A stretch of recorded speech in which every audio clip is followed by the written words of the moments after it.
ceased in Ayrton in July 2021.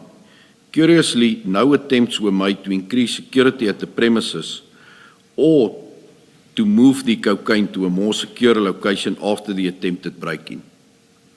If you could continue then on to 65, then we will turn our attention to the information note you reference. I say this especially because even before the exhibits were stored at Port Shepstone, the premises had not been secure. In the information note, General Musikidi refers to 6 break-ins at the premises before June 2021, with the most recent before the theft being on 15 January 2021.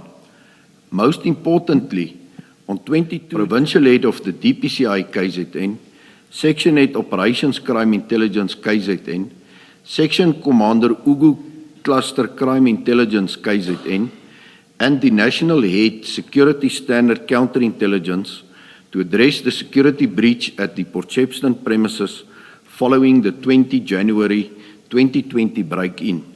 The report is attached to General Musikidi's information note. Okay, there are 2 issues, particularly in this paragraph, that I think we should deal with sequentially. The first is you say the report references 6 previous break-ins at the premises before June 2021. General Musikidi's report and information note is your annexure HFF4, starting at page 113. That is the document you reference, correct? It is correct, Commissioners. Okay, now if you turn to page 118, the heading there is the security aspect.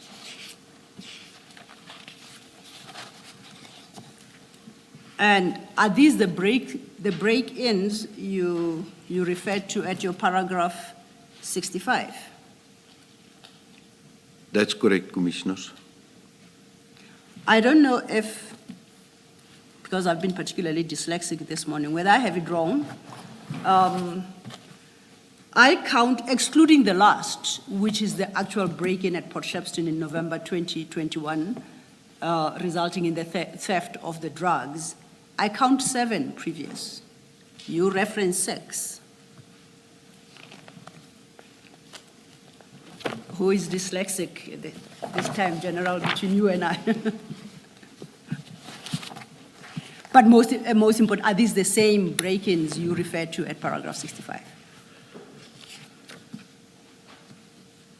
Commissioners, indeed, it's the same break-ins, and I accept responsibility for that error. It's indeed 7 and not 6. Most importantly, it's for my own self-esteem, because it confirms I'm not particularly dyslexic. Thank you. So you say that would make it 7, according to that table, 7 break-ins at the Port Shepstone DPCI offices from December 2011 to October 2021.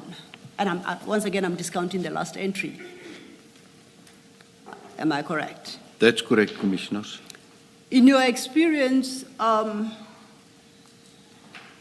secure would you consider premises that have been broken into that many times over a 10-year period?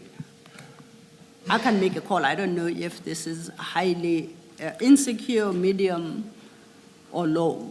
What comment would you give to that? Commissioners, I'm of the view that it's almost not secured. It just shows us that there's a lot of opportunities for prospective housebreakers or burglars to gain access to this premises. So the security measures at that office obviously was not at the required standard. And in the same paragraph 65, you then deal with the communication by Lieutenant Colonel S.R. Singh. This is referred to at paragraph 4.2 of General Musikidi's report that we are considering, but I think best we go to the actual letter by Lieutenant Colonel Singh, and that you'll find still under the same annexure number HFF4 at page 121. Do you see that? That's correct, Commissioners.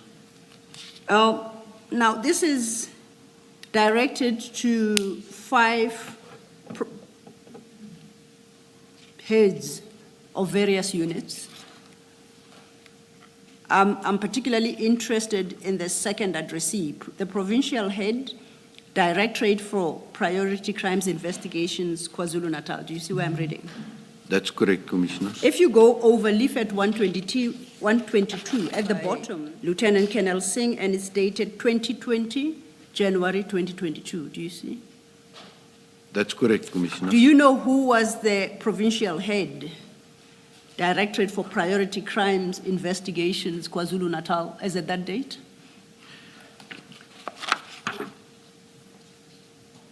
Commissioners, if my memory serves me correct, by then there was not a person appointed as the provincial head, so one of the brigadiers within the province would have been acting. General Sonona was only promoted and appointed later during 2020 to the position of provincial head for the DPCI and KZN. So subsequent to this letter, he got promoted.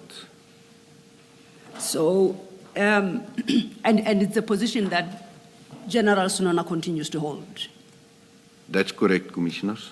So, based on your answer, then, are you suggesting that General Sonona would have inherited these issues, quote unquote, by inherited? Indeed, Commissioners. Let's then look into the content of this letter. And in particular, I would like us to have regard to paragraphs 1, 3, and 4 for the moment. Can you read those into the record, please? That's on page 121. 121. Evidence And we are reading Lieutenant Colonel Singh's letter. Paragraph 1.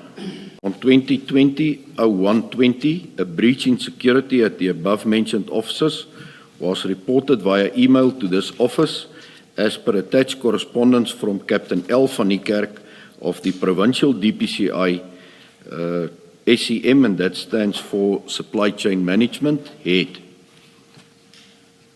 The officers were visited by Captain L. van Niekerk on 2020-01-20 in order to conduct a site inspection of the breach.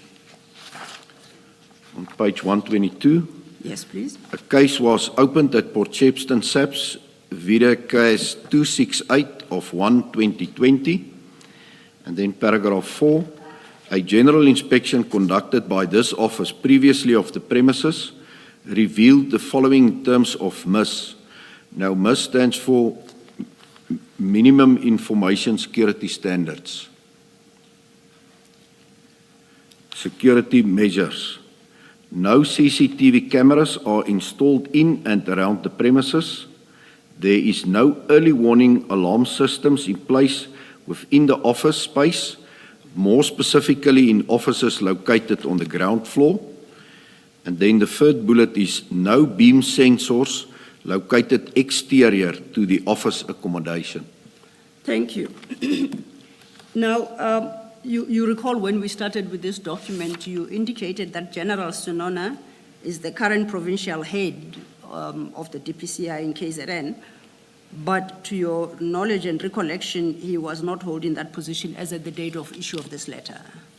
That's correct, Commissioner. Do you happen to know who was the provincial commander of the DPCI in Port Shepstone at the time? The provincial commander for serious organized crime in the province based in Durban was and still is Brigadier Newswa. The unit commander or the acting unit commander by then, 2020, I'm not certain of who that individual would have been, Yes. who was the commander at Port Shepstone. Then if I perhaps can ask you to perhaps run ahead to page 124 of the same annexure. This now, for the record, is the report by General Sinona, annexed to General Musikidi's information note, and the document itself is dated 9th November 2021.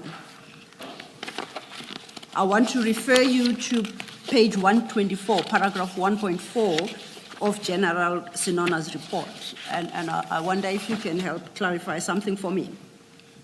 Are you at 1.4? Yes, I am, Commissioner. Just for context, this document is about the seizure and storage and subsequent theft of the very drugs we're having conversation about. At 1.4, the last sentence reads thus, okay, the penultimate sentence, a request was made to arrange a suitable storage location. Do you see where I'm reading? This is after they've been at Isipingo. That's you see where I'm correct. reading? It continues, the provincial commander indicated that the DPCI Port Shepstone SOCI unit premises be utilized to store said exhibits. The location has been used to store drug exhibits previously, as it has 2 strong rooms. My first question is, do you know who was the provincial commander at this time? It was still Brigadier Newswalk, Commissioners. So would it then be correct to say the decision to store at the DPCI offices, Port Shepstone, was based on, is it Brigadier Newswalk? Brigadier Newswalk's advice? That's correct, Commissioners. Okay. Then I would like to invite your comment in the context of what Lieutenant Colonel Singh has said about the shortcomings in security measures of the premises. The absence of CCTV cameras, absence of warning system alarms, no beam sensors. I would like to invite your comment on the conclusion at paragraph 124, that this location has been used to store drug exhibits previously, as it has 2 strong rooms. What does the fact that it has strong rooms, what impact does that have on the security arrangements that were in place at the time, as expressed by Lieutenant Colonel Singh in his letter? Well, Commissioners, the mere fact that it's a strong room is no guarantee that the crime cannot be committed, for instance, a burglary as it happened here. You need additional layers of security measures to obviously make it difficult or impossible for individuals to breach that premises first and foremost, and then to get access to the building, and then to execute successfully the breaching of the vault and the removing of the exhibits. So additional security measures is critical. If that's not in place, I'm of the view that it's extremely reckless and irresponsible to place exhibits in such a strong room or a vault. It would have been more safe at any other police station that is 24 hours manned, because at least you've got a human element then at the police station, and those police officers on duty in the charge office are armed. So at least that's an additional barrier that was completely absent here. Thank you, General. Then if we could go back then to General Musikidi's, Lieutenant Colonel Singh's letter at page 121. He concludes that letter with certain comments, and they sound more like recommendations regarding being heard to the wording. He concludes, under comments, it is hereby recommended. Do you see where I'm reading? That's correct, Commissioner. Could you please read those recommendations into the record? It is hereby recommended that the above-mentioned office initiate processes in order to remedy the contributing factors that led to the physical security breach, which is, first bullet, installation of perimeter beam sensors around the ground floor of the office accommodation. Bullet 2, interior office accommodation infrared sensors. Bullet 3, engagement with the contracted armed response company to ensure efficient service in terms of timeous visits to the site. And then the fourth bullet, the upgrading and repairs of the perimeter lighting.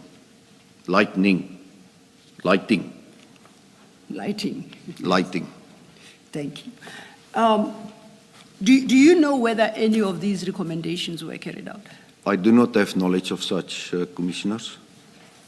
So you are not in a position to comment whether or not any one of them was in place 18 months later when the theft took place? That's correct, Commissioners. Okay. Chair and Commissioners, I see it's 11. Might this be inappropriate? Let us adjourn and resume at 11.